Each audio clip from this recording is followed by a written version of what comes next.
Cruise news time. Authorities are seeking help in locating a missing cruise passenger. Norwegian Cruise Line has provided an update to its fan ban policy, and tomorrow kicks off a bucket list cruise for me. Tomorrow, it'll be cruise day. Cruise news and my views. Let's talk about it.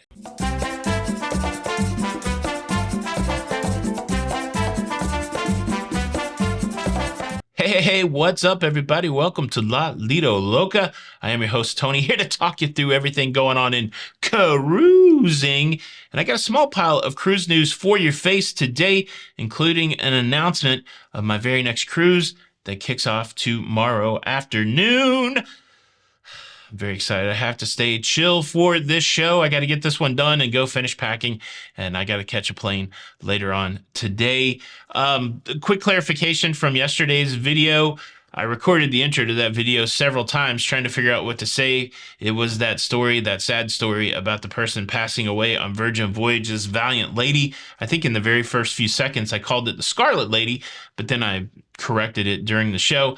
But a lot of people, maybe they didn't make it past the intro. I saw a lot of people commenting things that I said in the show, and so sometimes maybe people don't make it past the intro. But in case you only watched the intro to that show, yes, it was the Valiant Lady where this incident occurred. All right, cruise news story number one, coming out of San Francisco, California. There is a cruise passenger that has vanished. A cruise passenger gone missing. Authorities are seeking help locating Alana Marie Adams, 33 years old. She was in San Francisco to board a cruise ship at Pier 27, and authorities say that she never got on that cruise ship.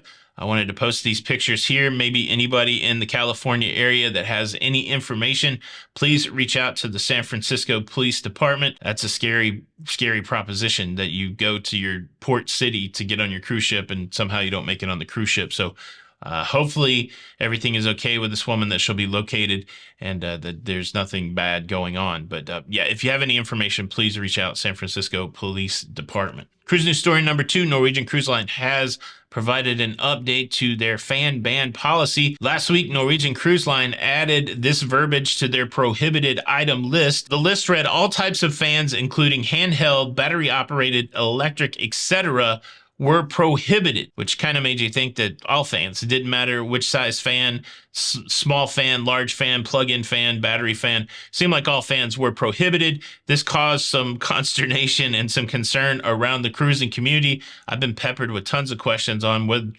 small fans be excluded? Well, now there is a clarification. The verbiage has been changed on that list that says all types of fans with the exception of small electrical and battery operated fans. I guess that's a little better clarification. One man's small might be another man's large. I don't know. But it does go on to say when you bring your fans, they may be subjected to inspection and possible confiscation. You got to assume that maybe those little handheld, that battery operated or possibly small USB fans will be okay. Only time will tell. I'm sure we'll start getting some stories back off of NCL cruise ships about people that got their fans taken or their fans that got through. That's your homework. If you're cruising on NCL and taking a fan, please let us know what kind of fan you took, and did it get taken or did you make it on board?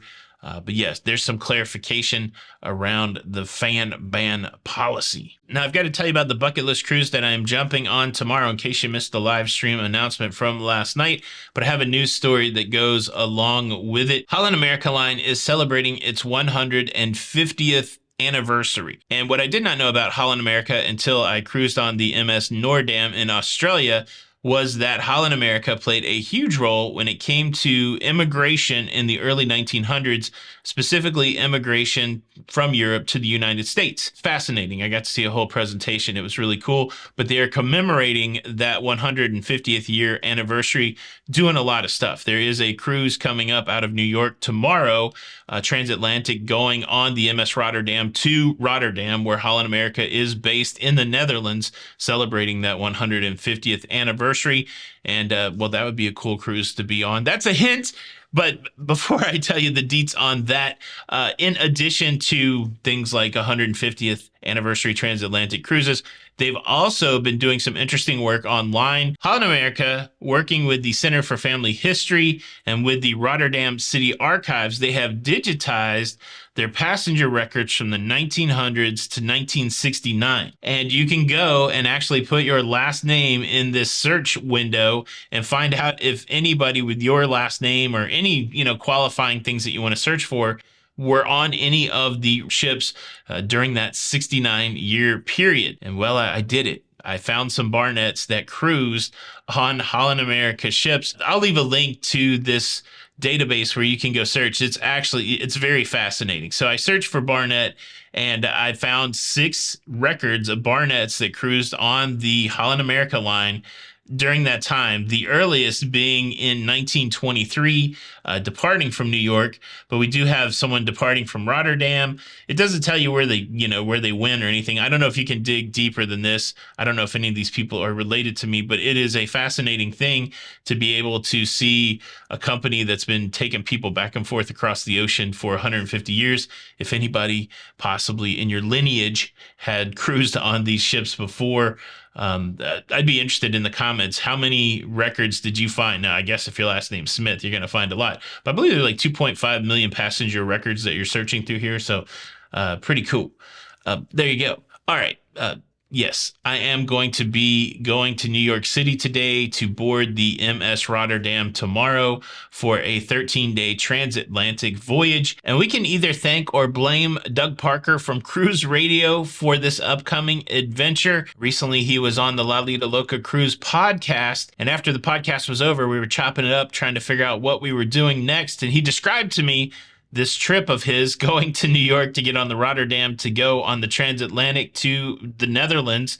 And I was like, well, I could probably do that. So in what seems like a very spontaneous and wild turn of events, I went from no plans in April to just a few hours after talking to Doug having, 23 days worth of cruising ahead of me. I'll board the cruise ship tomorrow. We'll stay in New York on Friday, and then that will begin 8 days at sea. I will be going to Dover in the UK. I'll be going to Plymouth in the UK, and then my cruise will be terminating in Rotterdam, where they're going to be having the big 150th year celebration. And then I decided that I wanted to see more of that area, so I'm going to be on the Rotterdam again for 10 days after that.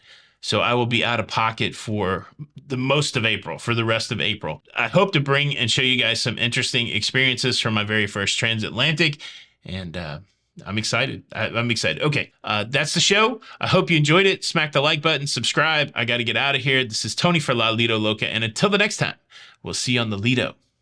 Bye.